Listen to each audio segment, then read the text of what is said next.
This episode is proudly supported by OpenTable. Nearly 1/3 of diners are booking same day.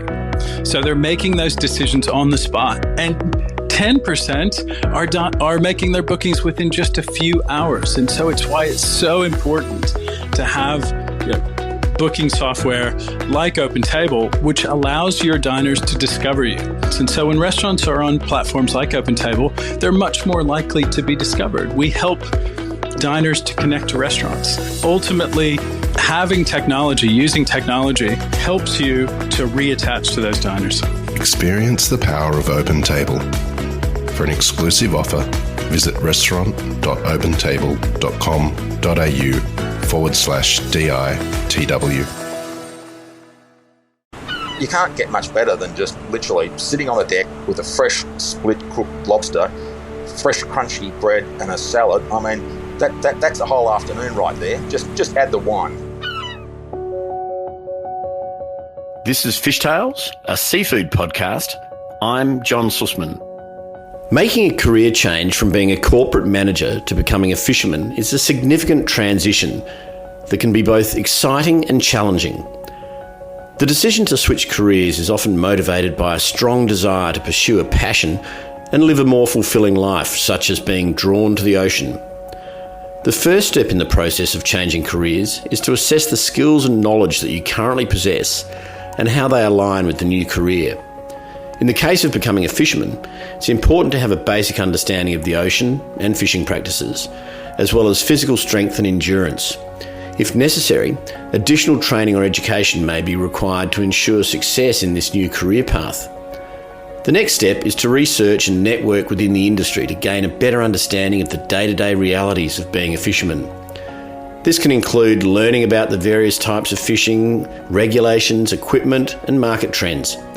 It's also important to connect with other fishermen and industry professionals to gain insights and build relationships. Or you can do as Markus Nolle did, merely take the plunge. For this now veteran Apollo Bay lobsterman, the move seemed logical.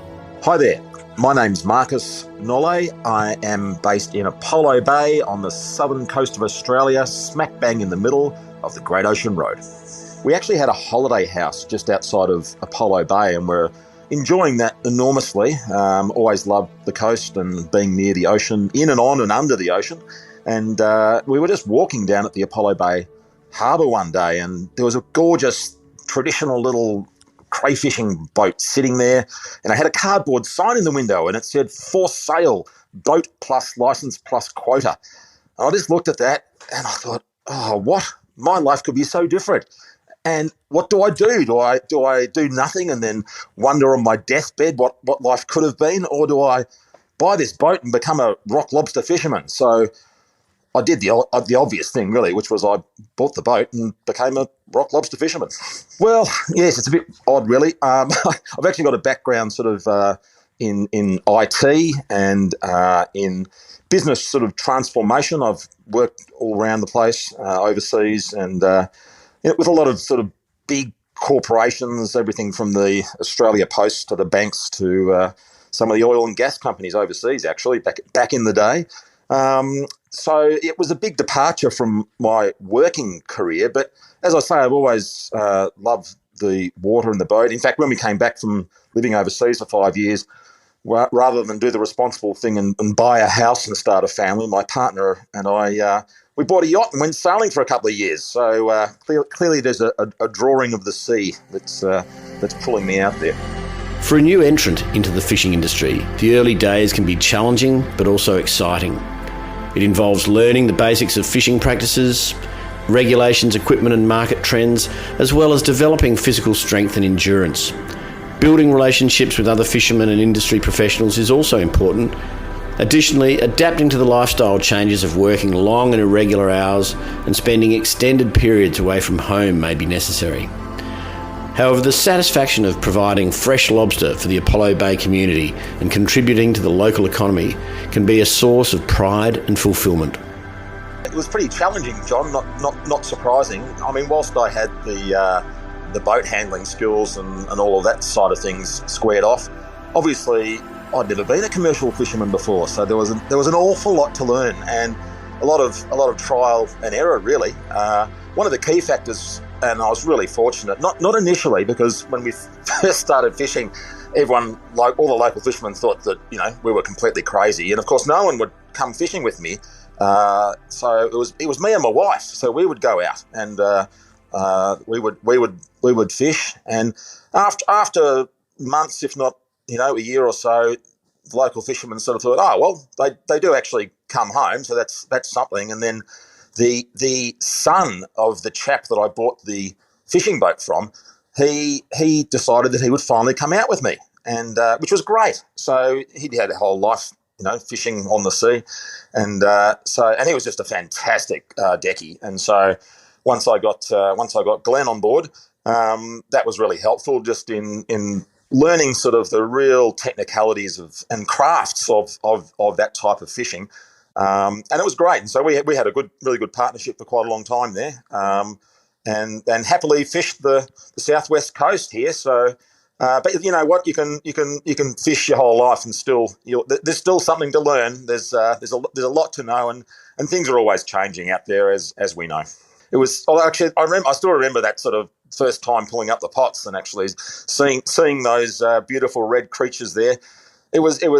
It's just so exciting. I mean, I've always loved fishing and had a passion for fishing. And actually, my kids wanted to come as well. So it's pretty hilarious, really. It became a family affair there for a while. So I had the young kids coming out on the boat, and they loved it as much as we did, really. So yeah, look, massively exciting, a huge adventure. I didn't get rich on it, put it that way, but it was nonetheless it was great. It was great while we were doing it. The Cape Otway region is located on the southern coast of Victoria. It's known for its rugged coastline, scenic views and diverse marine life, making it a unique fishing zone. The combination of favourable habitat, ocean currents and limited access make Cape Otway a prime region for southern rock lobster fishing, supporting both commercial and recreational fishing activities while also promoting sustainable fishing practices. Look, it's all about the environment. I mean, it's as simple as that. I mean, the waters down here are some of the cleanest, most pristine waters on the planet, as is the environment more generally. It's very we don't have any major issues as you find elsewhere around the country with things like major on-land agriculture causing problems into the water. So we don't have major on-land agribusiness that sees silt runoff or vast nutrient runoffs running into the water to sort of muck up the environment. So it's a very, very clean environment. And also we've got cool waters. So the Southern Rock Lobster, by comparison to other rock lobsters, is quite a slow growing creature. So from settlement, when the rock lobsters sort of settle on the reefs, they float around on the ocean for a couple of years in a planktonic state. And then when they settle on the reefs, it takes about another 7 years for them to become legal minimum size. So that's quite a slow grow when you compare it, for example, to a tropical rock lobster, which could grow to size in about 18 months. So I think it's the cool waters, the pristine conditions, and that slow growth, which just leads to a really premium product. I think we've got a long way to go on really getting the most out of our lobsters. Traditionally, Australians aren't sort of that adventurous with their seafood. There's a lot of people who eat fish who all they eat is a white fillet on a plate, maybe with some crumbs on it, and that's about the extent of it. So with crayfish, a lot of people have grown up with it. It was always traditionally, for anyone on the coast, it's been a good treat. Christmas, Easter, people would often get lovely lobsters. They'd split them and they'd eat them. Keep it really simple. The taste is absolutely superb if it's fresh and well cooked. But there's a lot more we can do. They're a very versatile food product. Everything can be used in a rock lobster. You just got to take the time to know how to pull it apart, get the meat out of it. But even then, the shells, the shells themselves can be used to make stocks, and a great base for dishes like a bouillabaisse and things like that. So I think once we can educate people about how to get more out of your lobster, then I think people won't be sort of put off by the price. Everyone it's funny, people think rock lobster is an expensive product, but they don't think twice about going out and buying a dozen oysters. But by weight, you don't buy oysters by weight. You buy them because you buy a dozen or half a dozen. But by weight, oysters are probably twice as expensive as lobster. But no one ever thinks about it like that. So it suffers sort of a reputation of being inaccessible and expensive, when in fact it kind of isn't. And if you learn how to do more with it and get more out of it, I think people will embrace it more, because it's a beautiful product. I mean, it's out there on its own. A typical day fishing for a small Southern Rock Lobster fisherman involves a combination of preparation, fishing, sorting and selling of their catch, while also adhering to local regulations and sustainable fishing practices. It also requires a good measure of patience and a load of luck. Well, we'd often more often than not, we'd do day trips, but we would go out. If we were going further afield, we might go out for 3 or 4 days at a time. So it always begins with provisioning of the vessel. So we would load up with bait and ice from the Apollo Bay Fisherman's Co-op. The fishing fleet here wouldn't exist without the Fisherman's Co-op, but the Fisherman's Co-op is a real hub and a base, both providing goods and services to the fishermen, but also buying the products from the fishermen. So we would start off obviously at home base, provision the vessel, and we'd head off. Now, depending on where we were fishing, if we were fishing nearby, you could be shooting or pulling pots within about half an hour or 45 minutes. But if you're going further afield, like right down past Cape Otway, down towards Moonlight Head, it might take you about 4 or 5 hours of steaming time just to get down to the grounds. So, but once you get there, you just got to work through the gear. So we were not huge operators. We wouldn't fish more than probably 50 or 60 pots at a time. Other larger, faster boats are allowed. Well, you're allowed to fish in Victoria up to 140 pots. But yeah, we would never do anything like that. So it was a slow, thoughtful day. That's how I can best describe it. The closure of the China market for Australian rock lobsters due to trade disputes and the effect of food service closures from COVID-19 closures resulted in a significant shift in the business models for Australian lobster fishermen. By focusing on the domestic market, exploring new product lines and targeting local tourists, the fishermen of Apollo Bay were able to adapt to the changing market conditions and ensure the survival of their industry. Yeah, look, it's been massive, John. I can't think of more disruption being thrown at an industry. We had the whole, obviously, everyone's been affected by COVID and all of the shutdowns and for us, it's not just what's happening in Australia. Of course, it's what's happening overseas. So for Southern Rock Lobster, which has in more recent times been an export product. So, quite a lot, probably 95% of all the Southern Rock Lobster, so that's lobsters caught in South Australia, Victoria and Tasmania, and New Zealand, actually it's the same species, that was exported live to China. So on top of all the tourism and shutdown with COVID, we then had the actual lobster import ban from China, which stands to this day. Now, that was really devastating because China appreciates these premium products and sets the market price for it. So when China shut that down, the whole bottom just dropped out of the market. And businesses had been built around that market, and industry literally had to do a massive rethink about what they were going to do to survive. Unfortunately, finding other markets is not really an option because other markets will take the product, but they won't pay a price that makes it worthwhile to export the product. So our focus has really shifted to the domestic market and what we can do better here.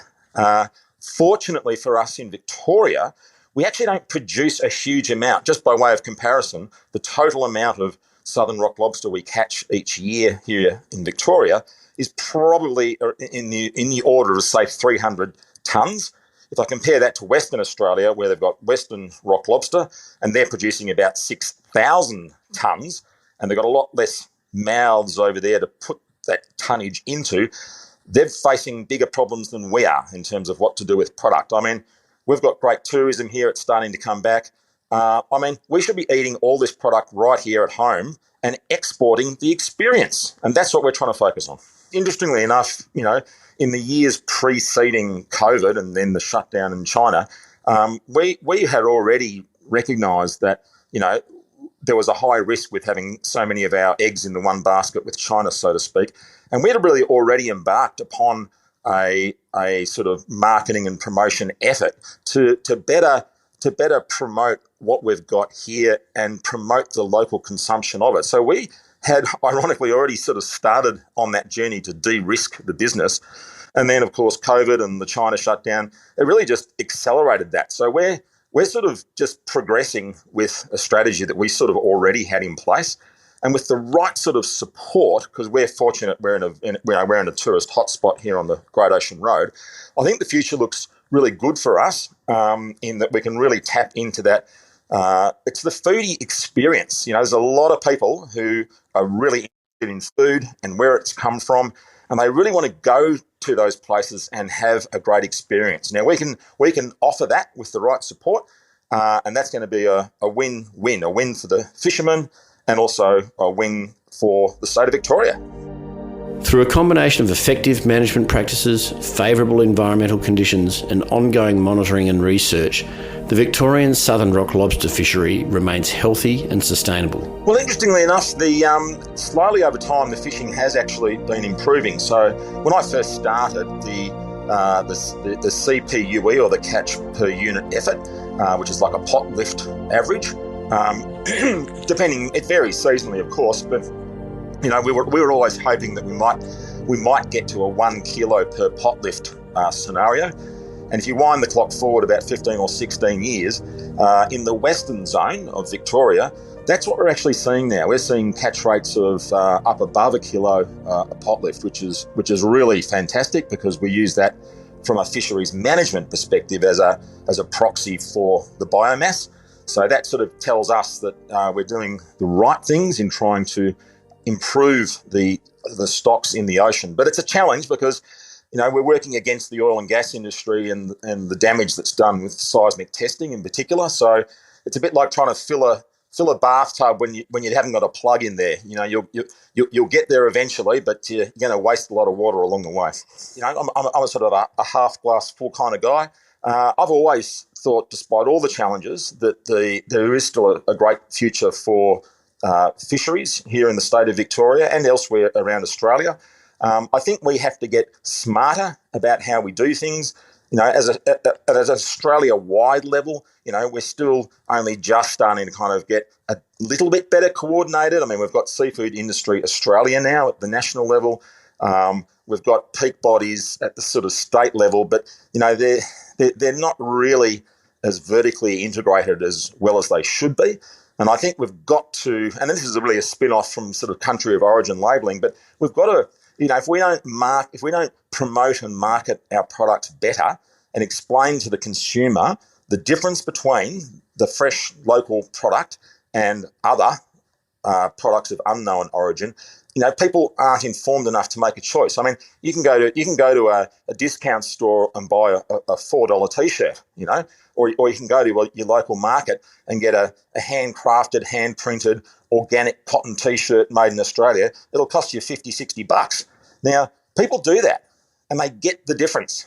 I'm prepared to spend $50 on this t-shirt, but, or I'm going to spend $4 on that one. I mean, it's the same with seafood. If over 75% of the seafood in Australia is imported from an unknown origin, from unknown, fisheries management practices, from unknown occupational health and safety and, environments for workers, then, yeah, you can get a really cheap product. But what are you buying, And that's what people need to know. I think the more we can educate people about both the quality of our seafood and the quality of our industry, then people can be informed enough to make choices I think they want to make. There's more interest in food provenance, food miles, quality of food, and also personal safety and the traditional having a fair go. Everyone in the supply chain needs to have a job and needs to come home safely. And that's something that we can offer. Regional food festivals can be incredibly important for small coastal towns, providing economic benefits, promoting local producers and their products, and building a sense of community and pride within these communities. For Apollo Bay, its annual seafood festival has helped cement its position as one of Victoria's favourite tourist destinations. Yeah, look, it's fantastic. I mean, I think it's a good example of we're sort of punching above our weight there. But it's really resonated with so many people within the industry. And I think this has been another problem for the seafood industry, the commercial catch side of it anyway, is there's been a lack of integration across the supply chain. So, there was a disconnect between the fisherman and then, the wholesaler, the retailer, the chef and all of those sorts of things. At the Seafood Festival, we've really been able to bring all that together. So we've got fantastic chef ambassadors who love what we're doing and are more than happy to be part of it and have some fun. I mean, at the Seafood Festival, we had Paul West from River Cottage clambering over the back of the breakwater wall with his snorkel and mask on his head, grabbing an octopus to put on the barbecue for a cooking demonstration. I mean, he totally hammed it up, but he loved it and had a lot of fun, and so did everyone else. So, yeah, that's the sort of thing we're doing. We're having fun, engaging the broader community in what we do, and provide people the opportunity face-to-face to talk about seafood, talk about the industry, ask their questions, discuss their concerns, and it's those authentic connections and conversations that we have around the festival which have really positioned us as something quite unique. And I suspect others will start to follow suit, because it's a format that we've proven works, it's popular, and it's really great for the industry. Fostering new entrants into the seafood industry is important for promoting innovation and creativity, addressing issues of succession and intergenerational equity, and building a more diverse and inclusive industry. By supporting new entrants and providing them with the skills, knowledge and resources they need to succeed, the seafood industry can continue to thrive and grow for years to come. But this is not always a simple job and requires a creative and collaborative effort by many to succeed. It's a real challenge. I think it's one of the biggest challenges for the industry. I know that for a while now, there's been programs running like the NSILP, the National Seafood Industry Leadership Program. I actually went on that program myself a number of years ago. Things like that are really positive in giving younger fishers the chance to learn new skills and be more active in environments that they're going to have to be active in politically to secure the future. But at a practical level, there are some real challenges. Everyone's sort of gone to ITQ, the quota-based fisheries, which produces a consolidation of the fishery, and it increases the price to entry to get into the fishery. Now, they're known outcomes of an ITQ fishery, which all policymakers say are unintended consequences, but then they're certainly not unknown. So we as an industry have to overcome that. How do we lower the barrier of entry for young fishers? At the moment, for a young fisherman to buy a license, buy a boat and get started, I mean, they need literally millions of dollars. So we have to come up with a way of helping young fishers get a start, or otherwise there won't be a future. So we've decided in the co-op, we recently bought a fishing trawler. So we as the co-op actually bought the fishing trawler and bought the license, because that way we can actually create opportunities and give young people a chance to actually get out on a boat, build those skills, and actually decide what sort of future they want in the seafood industry. The boat itself was already operating out of Apollo Bay Harbour and had been modified to become it's a small inshore trawl vessel, ideally suited for the environment around here. So the opportunity arose for us to purchase the vessel, keep it in Apollo Bay, and bring it in under sort of the direction of the Fisherman's Co-op itself. So we looked at this strategically, that it's not just a fishing vessel. As I say, it's an opportunity to get young people in and on board, quite literally. Pardon me. And also, from a fishing co-op perspective, it gave us a chance to bring fresh local product right to the co-op the lowest food miles you could possibly imagine, but also with variety of seafood that arguably people don't see because it's just not worth fishing. Bigger boats won't bring certain products in to market because it's just not worth their while. And by the time they get into market, they're sold and they're taken somewhere else. The value is just not there. But for us, pretty much everything we bring up, we'll do something with it. We've got great chefs in the co-op. Our standard now is special sort of seafood platters of the day with whatever comes off the Tambo Bay. So people are learning more about the variety of seafood we have. We've got fresher local product, and people love the story. Stewarding an industry can be rewarding, providing the opportunity to take responsibility for its long-term success, shape its future, build relationships with stakeholders, and make a positive impact on the lives of many people.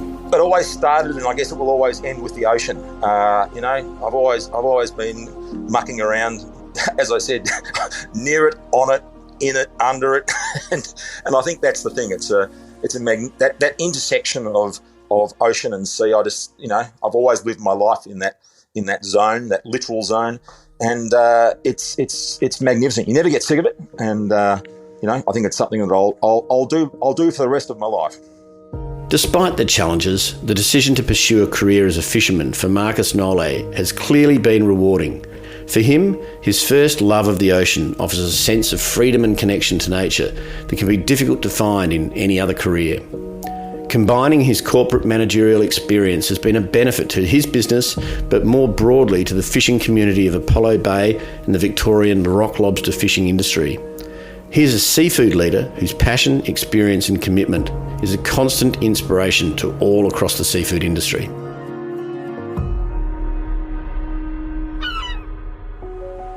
This is Fishtales, a seafood podcast. A Deep in the Weeds production. I'm John Susman. Follow us on Instagram at Fishtales Seafood Podcast or email us at fishtalespodcast@deepintheweeds.com.au. Stay tuned for more tales from beneath the surface of the seafood world every Friday on your podcast app.